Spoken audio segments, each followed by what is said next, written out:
नमस्कार। कभी सोचा है कि जिंदा रहना असल में कितना बड़ा और कॉम्प्लिकेटेड काम है? आज हम उन अदृश्य ताकतों के बारे में बात करेंगे जो हर जीवित चीज को हर पल, हर सेकंड चलाती रहती हैं। तो चलिए जीवन के इस साइंस को थोड़ा करीब से समझते हैं। तो सबसे पहला और बुनियादी सवाल कि सजीव और निर्जीव में आखिर फर्क क्या है। देखिए, एक दौड़ता हुआ कुत्ता या जुगाली करती हुई गाय, ये सब तो साफ साफ जिंदा दिखते हैं। पर अगर कोई इंसान सो रहा हो तो हम कैसे कह सकते हैं कि वो भी जीवित है? हम कहेंगे कि वो सांस ले रहा है ना? लेकिन असली जवाब हमारी आंखों से छिपा हुआ है।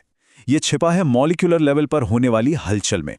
जरा सोचिए, हमारे अंदर अणुओं का एक बहुत ही व्यस्त शहर है जो लगातार काम कर रहा है ताकि सब कुछ ठीक ठाक चलता रहे। यही है जीवन का असली राज।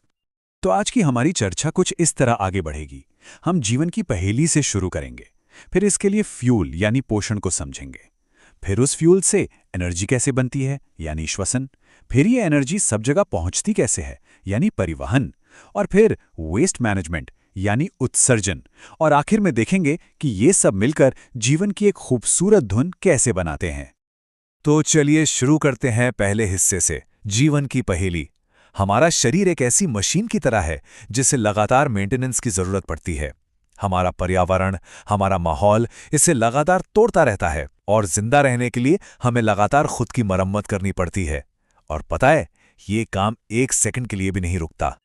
और यहीं से हमारा अगला सवाल खड़ा होता है कि इस नॉन स्टॉप रिपेयर और मेंटेनेंस के काम के लिए एनर्जी आती कहां से है। बस यहीं से पोषण यानी न्यूट्रिशन का रोल शुरू होता है, शरीर के लिए ईंधन जुटाने का काम। देखिए, दुनिया में जीव दो मेन तरीकों से एनर्जी हासिल करते हैं। एक होते हैं ऑटोट्रॉफ्स, जैसे कि पेड़ पौधे। ये अपना खाना खुद बनाते हैं, सूरज की रोशनी, पानी और हवा का इस्तेमाल करके। और दूसरे होते हैं हेटेरोट्रॉफ्स, जैसे हम इंसान और जानवर। हम अपने खाने के लिए इन्हीं ऑटोट्रॉफ्स पर डिपेंड करते हैं। लेकिन हम जो खाना खाते हैं वो काफ़ी कॉम्प्लेक्स होता है। हमारा शरीर उसे सीधे सीधे इस्तेमाल नहीं कर सकता, तो इसे छोटे छोटे सिंपल मॉलिक्यूल्स में तोड़ना पड़ता है। और ये काम करती हैं कुछ खास जैविक कैंचियां, जिन्हें हम एंजाइम्स कहते हैं। सच कहूं तो ये हमारे पाचन तंत्र के असली हीरो हैं। तो चलिए हमारे खाने के सफर को देखते हैं। ये शुरू होता है मुंह से, जहां लार में मौजूद एंजाइम स्टार्च को तोड़ना शुरू कर देता है। फिर खाना पेट में जाता है, जहां प्रोटीन पचता है। इसके बाद छोटी आंत में, यहां कार्बोहाइड्रेट, प्रोटीन और फैट सबका पूरा पाचन होता है। और आखिर में विली नाम के खास स्ट्रक्चर्स पचे हुए खाने को सोखकर हमारे खून तक पहुंचा देते हैं। ठीक है, तो हमें फ्यूल मिल गया, पर अब आगे क्या? इस फ्यूल को इस्तेमाल करने लायक एनर्जी में कैसे बदला जाए? इसका जवाब है रेस्पिरेशन यानी श्वसन, जो हमारे शरीर का अपना पावर प्लांट है। रेस्पिरेशन के दौरान जो एनर्जी निकलती है उसका इस्तेमाल एटीपी नाम का एक मॉलिक्यूल बनाने के लिए किया जाता है। इसे आप सेल की एनर्जी करेंसी समझ सकते हैं, जैसे हमारे रुपए होते हैं। जब भी सेल को कोई काम करना होता है, चाहे वो मांसपेशियों को सिकोड़ना हो या नए प्रोटीन बनाना हो, वो इस एटीपी को खर्च करता है। अब ये एनर्जी बनाने के भी दो मेन रास्ते हैं। पहला स्टेप तो साइटोप्लाज्म में होता है। इसके बाद अगर ऑक्सीजन मौजूद है तो होता है एरोबिक रेस्पिरेशन, जिससे बहुत सारी एनर्जी निकलती है। लेकिन अगर ऑक्सीजन नहीं है तो एनारोबिक रेस्पिरेशन होता है। इसमें हमारी मांसपेशियों में लैक्टिक एसिड बनता है। और हाँ, यही वो वजह है कि ज्यादा दौड़ने के बाद हमारी मांसपेशियों में दर्द होता है। और यहाँ एक बहुत ही हैरान करने वाला फैक्ट है।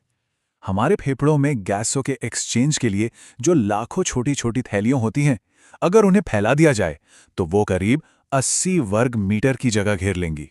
80 वर्ग मीटर! ये लगभग एक टेनिस कोर्ट के बराबर है। सोचिए, ये हमारे सिस्टम को कितना एफिशिएंट बनाता है। तो हमारे पास फ्यूल है और उसे एनर्जी में बदलने का तरीका भी। लेकिन अगली चुनौती यह है कि पोषक तत्व और ऑक्सीजन शरीर की हर एक कोशिका तक, हर कोने तक पहुंचते कैसे हैं। इसके लिए हमें चाहिए एक शानदार डिलीवरी नेटवर्क, यानी हमारा परिवहन तंत्र। इंसानों में ये काम हमारा सर्कुलेटरी सिस्टम करता है। इसमें हमारा दिल एक बहुत ही पावरफुल पंप की तरह काम करता है। खून एक लिक्विड हाईवे की तरह है, और जो खून की नसें हैं वो इस हाईवे का पूरा नेटवर्क बनाती हैं। और तो और खून में मौजूद हीमोग्लोबिन ऑक्सीजन के लिए एक टैक्सी का काम करता है। इस नेटवर्क में दो तरह की मेन सड़कें हैं, आर्टरीज और वेन्स, यानी धमनियां और शिराएं। धमनियां खून को दिल से दूर ले जाती हैं, इसलिए उनकी दीवारें मोटी और लचीली होती हैं ताकि वो हाई प्रेशर झेल सकें। वहीं शिराएं खून को वापस दिल की ओर लाती हैं। इनकी दीवारें पतली होती हैं और इनमें वाल्व भी होते हैं ताकि खून उल्टी दिशा में ना बहे। और पता है, पौधों में भी ऐसा ही ट्रांसपोर्ट सिस्टम होता है।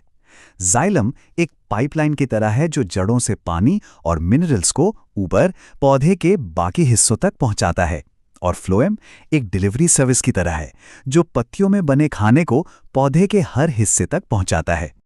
चलिए, अब हम अपनी आखिरी बड़ी चुनौती पर आते हैं। ये जितने भी काम शरीर में हो रहे हैं, इन सब में कुछ जहरीला कचरा भी बनता है। तो सवाल ये है कि शरीर इस कचरे से छुटकारा कैसे पाता है? ये काम है उत्सर्जन यानी एक्सक्रीशन का। हमारे शरीर का अपना वेस्ट मैनेजमेंट डिपार्टमेंट। इंसानों में ये काम मुख्य रूप से हमारी किडनियां यानी गुर्दे करते हैं। हर किडनी की सबसे छोटी वर्किंग यूनिट को नेफ्रॉन कहते हैं। इसे आप एक माइक्रोस्कोपिक फिल्टर समझिए, और हमारी हर किडनी में ऐसे लाखों फिल्टर होते हैं जो 24 घंटे हमारे खून को साफ करने में लगे रहते हैं। ये सफाई का प्रोसेस 3 आसान स्टेप्स में होता है। पहले खून को हाई प्रेशर पर छाना जाता है। फिर हमारा शरीर बड़ी होशियारी से ग्लूकोज, पानी जैसी जरूरी चीजों को वापस सोख लेता है।